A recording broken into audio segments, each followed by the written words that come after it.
In this session is pagers.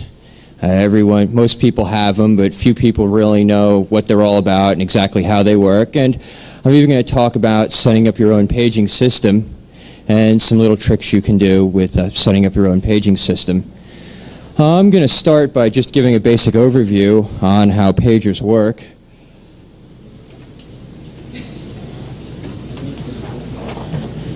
Excuse the atrocious handwriting.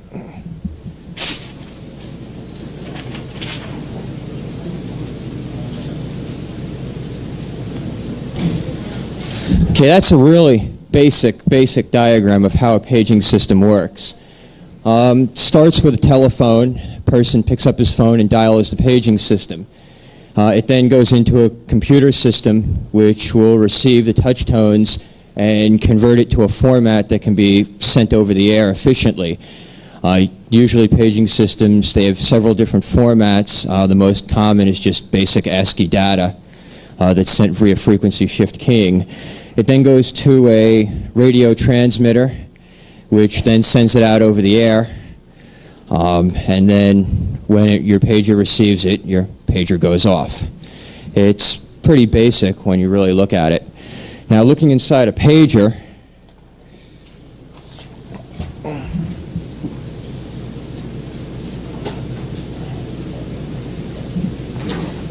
okay, as you can see, there's really not a lot to them. Pager is basically an antenna, really small antenna, hooked into a radio receiver, the output of which goes to a demodulator decoder, and that'll just sit there as long as you have it on. It'll wait for your specific serial number for your pager, which is called a cap code. When it receives your cap code, that little decoder modulator turns itself on and receives your data, your phone number if you have a numeric pager, or if you have one of the alphanumeric ones, you can get a complete message. And when it receives it, it then alerts you through an alerting system. Pagers usually have a buzzer, a vibrator, or a beeper, audio beeper that goes off. And that's basically how it works. As you can see, it's fairly simple. There are different types of pagers.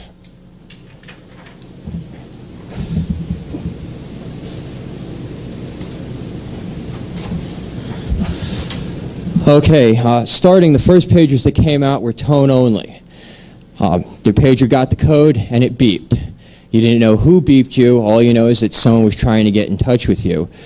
These were typically hooked into answering machines, and when someone called your answering machine, a little black box would then call your pager and page you. Or doctors used them because the only person that would be paging the doctor would be his office, so he'd know how to call his office. Then someone got the bright idea to actually market an answering machine with a pager, actually marketing a voicemail system with a pager, and that came out to be a tone VRS pager. VRS stands for Voice Response System. When you call it up, it's just like an answering machine or a voicemail account. You get the person's message, and they prompt you to leave yours. You leave it, and then the person gets paged, and that tells the person to call his VRS system and retrieve his messages just like a voicemail. There's then a voice paging system, which isn't seen much in commercial use, but a lot of public safety agencies still use it. And with that system, you call it up, it picks up the phone, and you're on the air. It sends out the cap code for the pager, opens up a channel to the airwaves, and whatever you say goes out over the guy's pager. It also goes out to anyone else who happens to be listening in on a scanner.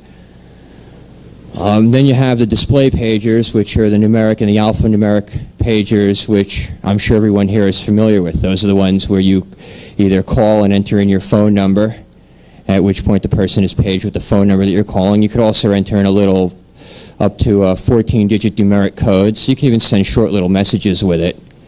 And then there are the alphanumeric pagers, which you call up and the operator asks you for the pager code, and you give it to her and you tell her the message, and then they go and page the person.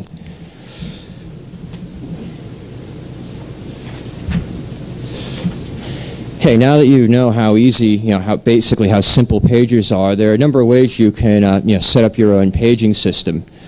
Radio Shack will sell you one for $100, which is a basic tone pager.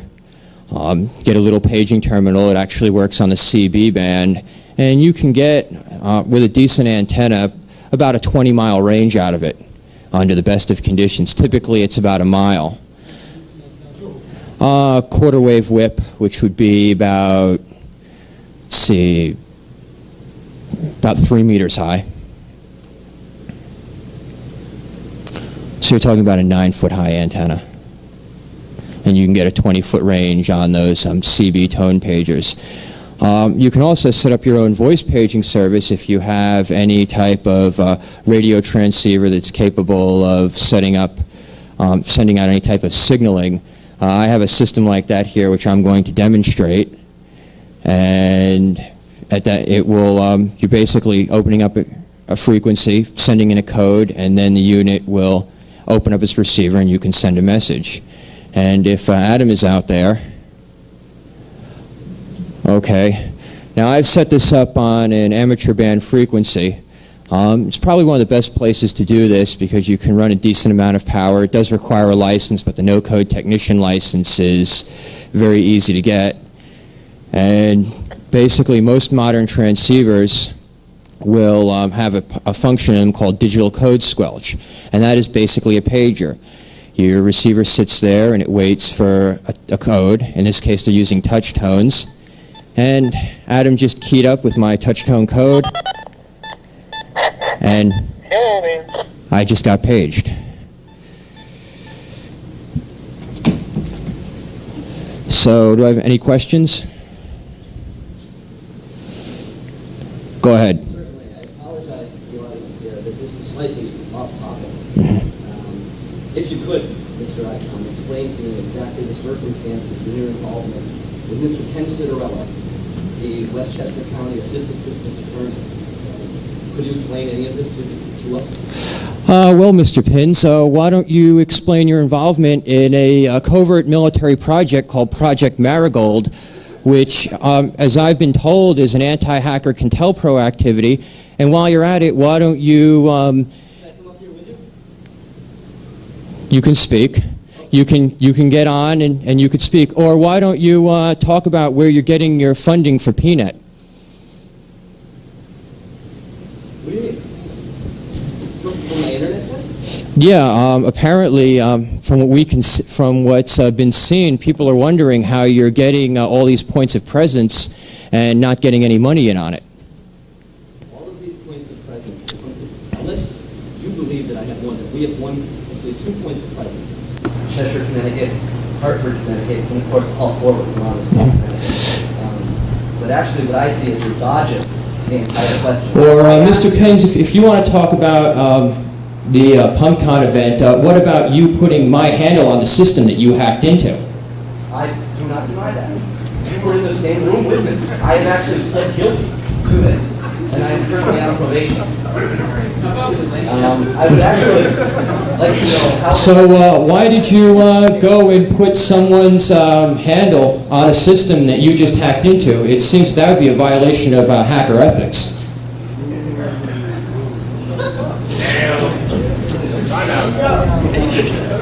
Let go. Just as you know. So we can go back and forth just slightly. Could you please repeat the question as I was speaking to someone else at the time? Which question? Whatever you just said. Well, what about you putting your handle on my on the system that you hacked into? That would seem to be a violation of hacker ethics, don't you think? Mr. Icahn was in the room with me as we were. It was pretty much just like a joke. He was also present at a conference prior to, and some other systems had been violated, and it was kind of some of the same types of things. It was mostly just a big joke. There were 3 accounts added to this RS6000. One was my handle, which, of course, in haste, I typed wrong. And instead of coming out IXOM, it came out IXOM with a letter U. There was one by the name of the conference that happened to be being held, which was PumpCon, and, of course, Mr. Icahns. The company that was involved with this was Bob's Stores, which is just a retail chain in Connecticut. And, of course, they had an AIX system with a nice announcement that said, "Welcome to Bob's AIX," and the version number and stuff, and an unpassworded root account. This company, of course, along with the district attorney, I was facing 10 felony counts, including 3 forgeries, because Mr. Thomas Icom was the first person to be arrested at this conference because he had an illegal weapon. Being military, and that he was in the reserve, I don't know if he still is, it's not really relevant. But the military police had to come in, and, you know, he was pressured into talking about what I had been doing when they entered the room. Well, Ron, as I recall it, you did put my handle on the system, which is a violation of hacker ethics. Now, I don't know what you were trying to do because I sure didn't ask you to put on a system. As far as me getting arrested for an illegal weapon, that never occurred. So, Is the reason that you were not arrested because of your rollover? none of that ever occurred. So then Mr. Kenneth Citarella, the Assistant District Attorney for Westchester County, is in fact lying to me and saying that you were going to be the key witness. Anything that occurred between you and Ken Citarella is your business, and I was not privy to it. You're dodging the question. I asked you if Ken Citarella was lying to me when he told me that you were going to be the key witness in my trial. For all I know, he could have been.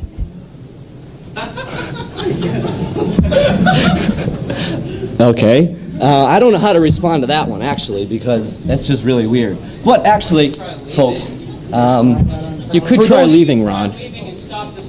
well, for those people, excuse me, for those people that did see what happened earlier between 2 other people who shall remain nameless, I'm not pushing him, I haven't hit him, I'm not a violent person, I know he isn't himself. I myself, I'm on 3 years probation, no big deal. I had to pay $1,000. It's a good thing that you're on 3 years probation because you are disrupting the conference and we would like you to leave. Okay. Well, excuse me. Would they like me to step down? I just want to say that I, for one, actually am interested in hearing a little more about this whole celebrated PumpCon. There's this PumpCon action here. As we all know, yes, Ixom here. When we were doing registration, I found his sheet, and we finally said, "Hey, look, it's Ixom." I mean, I don't want to insult you or anything, but Right. he's a funny guy. And Tom here, I mean, there's no parallel for Tom. And all I can say is, I'd love to see maybe some sort of panel thing. All right, I don't know if you guys want to talk it out in front of everyone. I don't know if that's cool with you two. I don't know how you feel about that, Tom. I know Ixom does. Yeah, I think that should You want take to do place like a after panel the thing? finish. I'd like to have it with other people. Okay, right. Like I said, Right. I mean, I Okay. don't want to interrupt. And so I was going to say that maybe we could schedule something for a little later. How's that sound? How many people are going to be here later on in the evening? You want to come? You see him duke it out? All right. Hold on, I just want to make this known. The open mic time got eaten because now that's why we're only 1 hour behind schedule now, because previously we were much farther behind. Actually, okay, then I'm sorry if I delayed No. it slightly. Don't worry, man. Because I am on probation, just so in case anybody here is a Fed, I do have my permission slip to be here from my probation officer. As we know, no one here at Hope would ever be caught breaking the law. No one here would ever be caught doing anything to a telephone or a computer. And that is why this is a place for law-abiding citizens like Mr. Ixom. All right, thank you very much. If you want to stay for the rest of this, but just keep it quiet. No, I swear I'm not here to pull, I'm not here to... How about the date? I can smell it. All right, sorry about this, Tom. Take your time, all right? Okay. But Well, does anyone have any questions on paging systems? Anything? Can you recap the last part that you went over? Which one? With the scanner. Yeah, Adam, if you could, where is he? call you from payphone or something? No, it's all right. If Adam can key up again on the frequency, we can do another demonstration of it.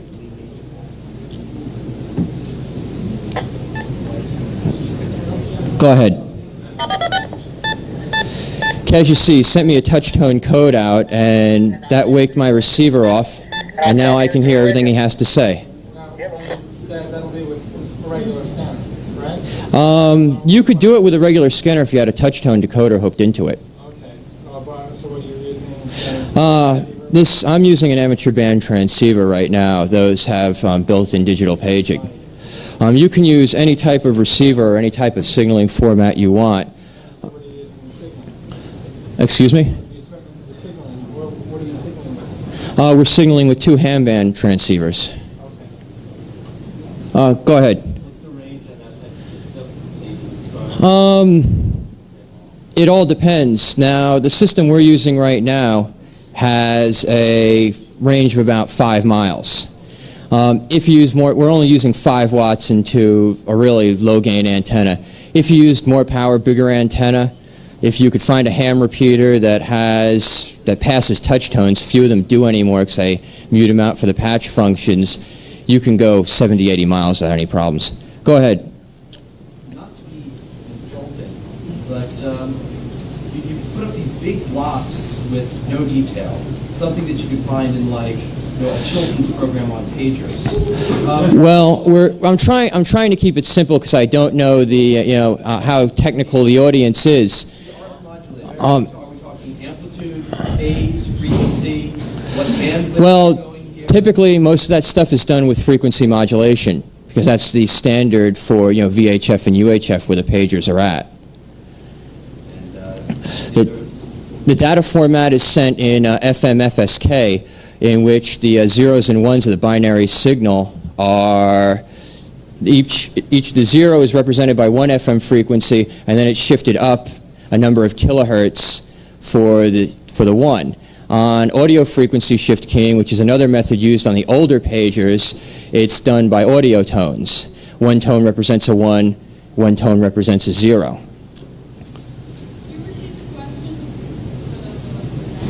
Okay. But you mentioned before it uses standard ASCII, at least most of them do? Yeah, most of the standard formats that are used for your POG-SAC, which is the most common format, is ASCII data. What's the data sent in? And the standard data, which is POG-SAC, is sent in ASCII.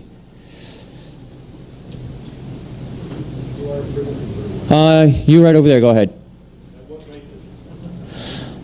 There are 3 different rates. One is 512 baud, the other is 1200, and now they have a system out which is running at 2400 baud.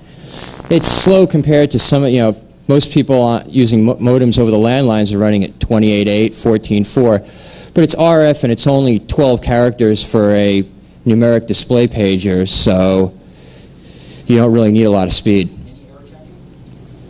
They do have a basic parity check, but that's it. Go ahead. What kind of security systems are built into like the standard alphanumeric, like the Motorola Advisor? What type of security systems are built into the EEPROM on a Motorola Advisor? There are none. There's no need for it. The double EEPROM is set up through a programmer, which is hooked into your PC, and there's no security. You're just programming up a cap code. You can very easily clone a pager if you have a pager that's programmable through that method. You could easily clone a pager and have 2, 3, 4, even 10 pagers on the same frequency and cap code.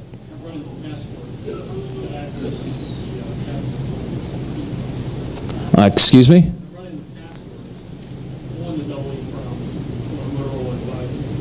That's interesting. I haven't had much experience in the Motorola Advisors. I was mostly working with Bravos, and they're fairly easy.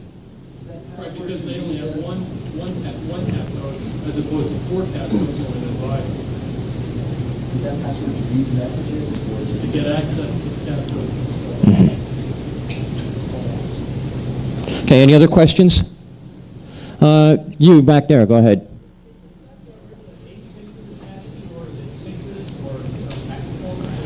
The data that's being sent out is asynchronous. Mm-hmm. Excuse me? Yes, regular start and stop in 8-bit format. Anyone else? I just wanted to correct you on one thing. You referred to something being a touch-tone coder. It's actually Well, DTMF is the generic name for it. Touch-tone is an AT&T trademark, but DTMF, dual-tone multi-frequency tones and touch-tones are the same thing. Anyone else? Okay, well, thank you for your time.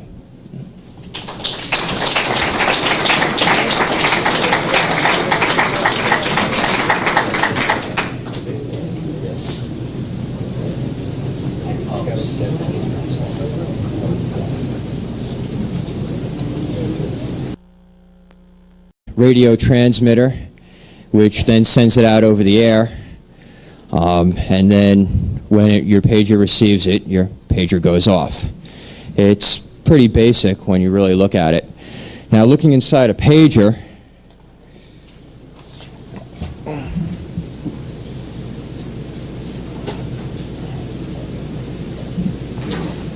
okay, as you can see, there's really not a lot to them. Pager is basically an antenna, really small antenna, hooked into a radio receiver, the output of which goes to a demodulator decoder. And there are different types of pagers.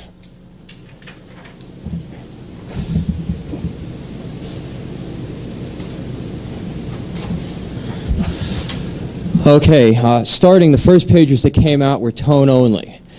The pager got the code and it beeped. You didn't know who beeped you. All you know is that someone was trying to get in touch with you. These were typically hooked into answering machines, and when someone called your answering machine, a little black box would then call your pager and page you, or doctors used them because the only person that would be paging the doctor would be his office. Just sit there as long as you have it on. It'll wait for your specific serial number for your pager, which is called a cap code. When it receives your cap code, that little decoder modulator turns itself on and receives your data, your phone number if you have a numeric pager, or if you have one of the alphanumeric ones, you can get a complete message. And when it receives it, it then alerts you through an alerting system. Pagers usually have a buzzer, a vibrator, or a beeper, audio beeper that goes off. And that's basically how it works. As you can see, it's fairly simple.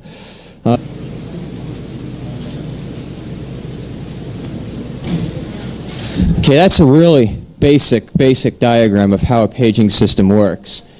Starts with a telephone. Person picks up his phone and dials the paging system. It then goes into a computer system which will receive the touch tones and convert it to a format that can be sent over the air efficiently. Usually paging systems, they have several different formats. The most common is just basic ASCII data that's sent via frequency shift keying. It then goes to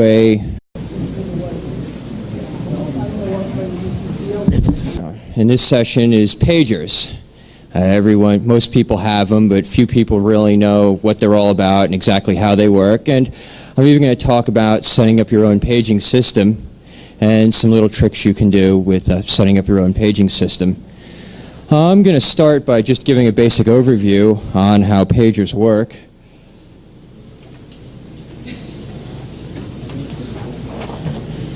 Excuse the atrocious handwriting.